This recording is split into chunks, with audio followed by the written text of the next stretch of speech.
Good afternoon. This is Dennis Wilburn with the Active Trend Traders. Welcome to the How to Make Money Trading Stocks and ETFs. I need to change this title on this slide going forward. Joining us from Zurich, Switzerland is Michael Bishop. Michael, hi. How are you doing?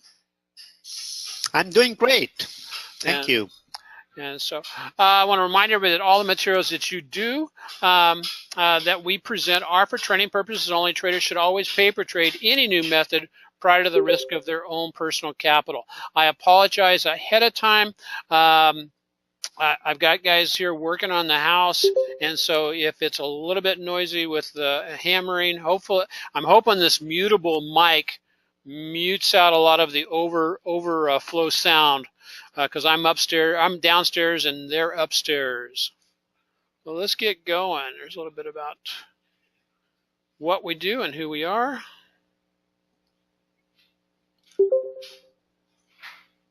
Remember, no matter what you're trading, I was just sitting there, and I love to journal. I'm sitting there journaling to myself, saying, "Okay, what do I need?" And I will always ask myself the question, "What do I need to do now that's going to make me a better trader?" It's always about continuing to become a better trader, better trader, better trader. And so one of the things is to learn to trust price action. So expectations must be confirmed by price action to prove valid. If you have a trigger mechanical system such as the active trend trading system, it is basically a person is not following the system if you're not waiting for your triggers to get you in and get you out of particular trades.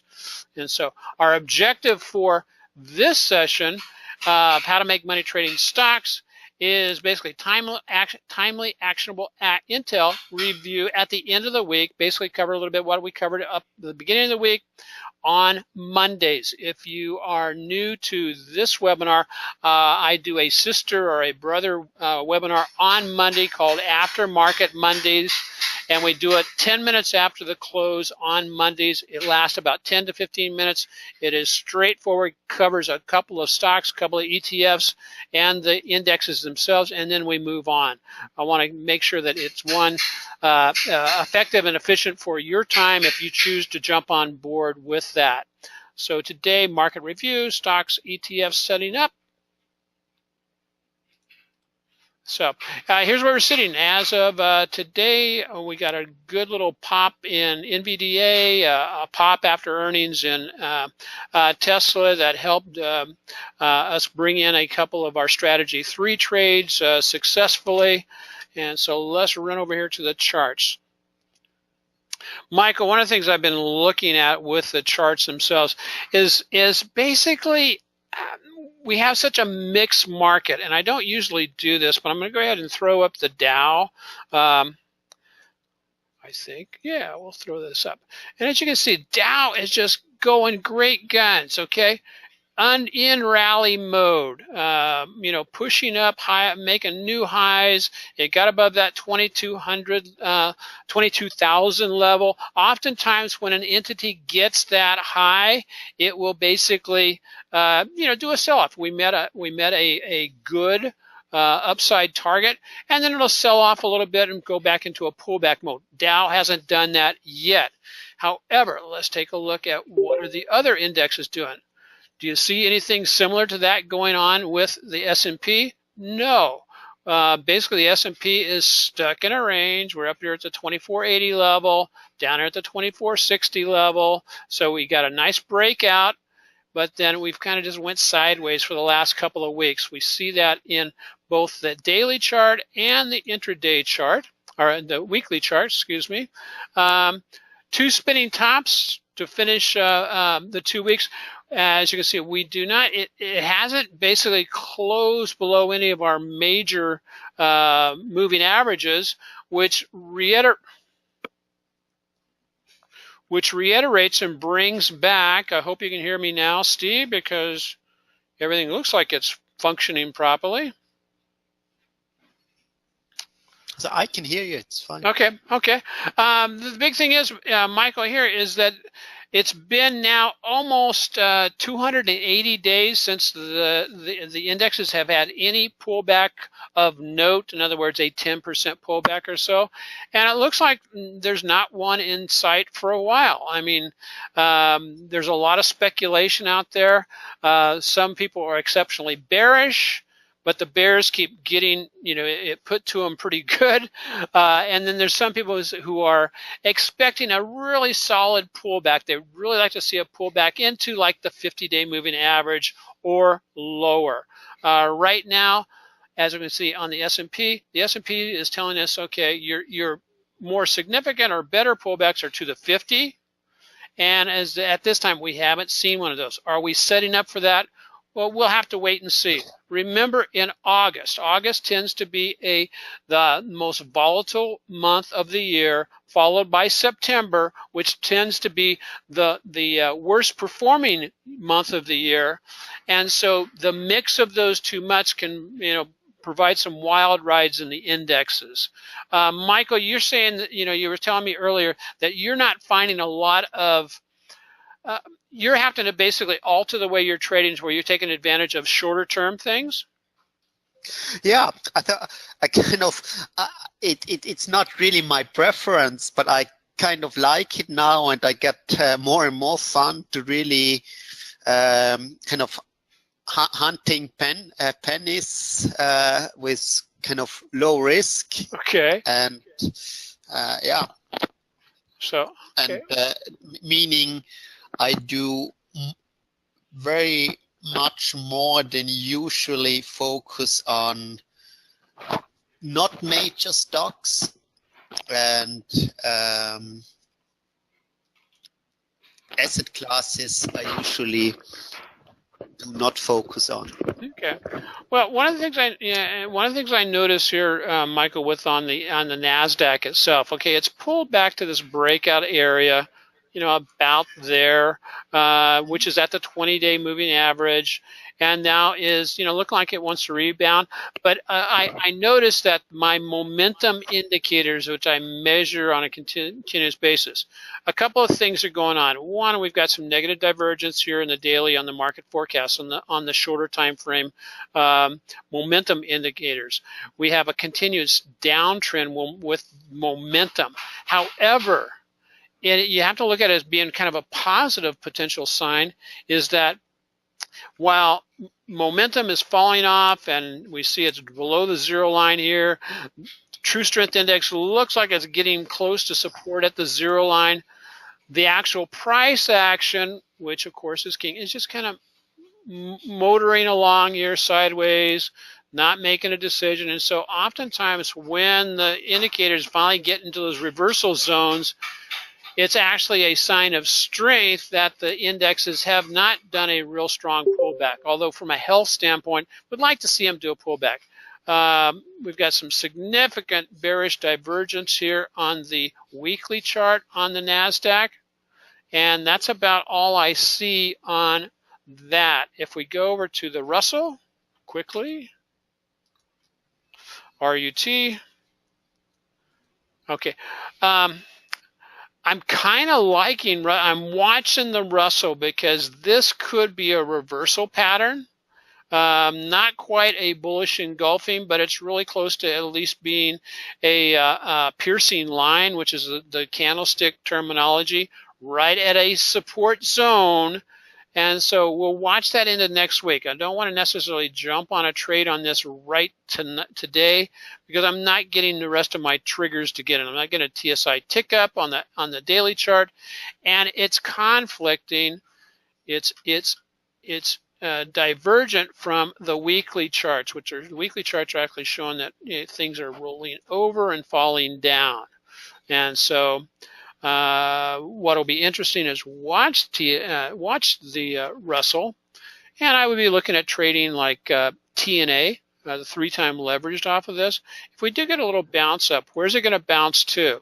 Is it going to just bounce into the moving averages, or is it going to go higher on up back towards the past highs? That'll definitely be worth watching. With the TSI momentum and the market forecast tending towards the lower reversal zone. Wouldn't be surprising if we just get a continuous bounce up and it breaks through, at least move it back to the 1430 level. So that's what I'm seeing, Michael, on the indexes. Not a lot else to chat about there. So moving back. About the indices, yes. About sectors, I see quite a few very interesting things. One is UUP, so that's the dollar. Hold on a second. Weakness. Hold on a second. Let me get back to the charts. Okay. Yeah, I'll give you UUP. Give you a couple of sectors to take a look at. This is the dollar dollar. Dollar against the basket of major currencies. Okay. And I mean, it was extremely weak. And now we had one really nice day. Yeah. And yeah. I mean, this looks like it's getting ready to rebound. From a technical standpoint. What's your other commodity or sector? And the other is energy and oil. I think both of them, as XLE, I think, no, XLE, I think. Did I, S or X? That's correct. Okay. So, have we broken the downtrend or not? Yeah, that's. Well, it looks like it's coming back to kiss the downtrend goodbye. That's one of the things. Take a look at USO, which should show something very similar. USO, it hasn't quite broken out as far as it, but it looks like it's getting ready to, which then translates into UCO, which is a 3-time leverage, which has broken out. Yeah, so. And I think as soon as we get clearance where the dollar is heading to, this could influence a lot of sectors and as a currencies, commodities, but also stocks. Okay. So here's a percentage of stocks above the 20-day moving average on the NYSE. We have not looked at this chart in a while, but what we've seen this year, okay, we basically look for it to close down here below the 30 level to highlight strong reversal periods. Hasn't done that this whole year, but we've had some good reversible trades. What's interesting is what we're seeing right now, setting us up for a weak September and weak August, and then we get down into this lower level where that could provide us the platform or the launch pad to move into the October timeframe, which tends to be a strong time of year. We'll see. We'll continue to watch this, but right now, as you see, the Dow, remember, Dow is up strongly.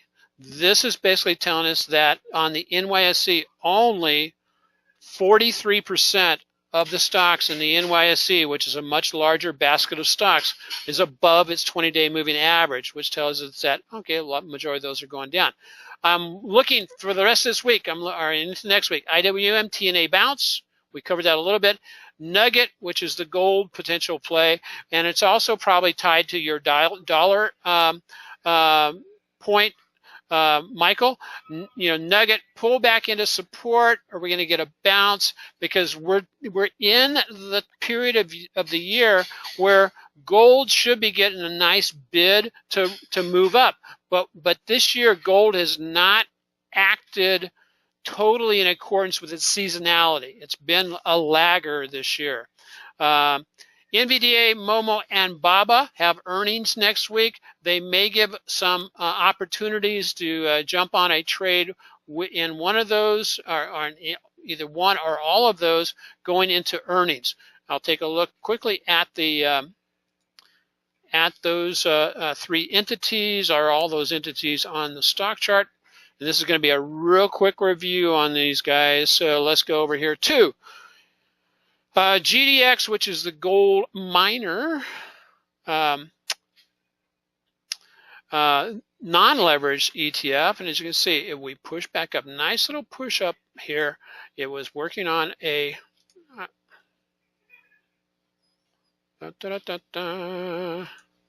It was working off of this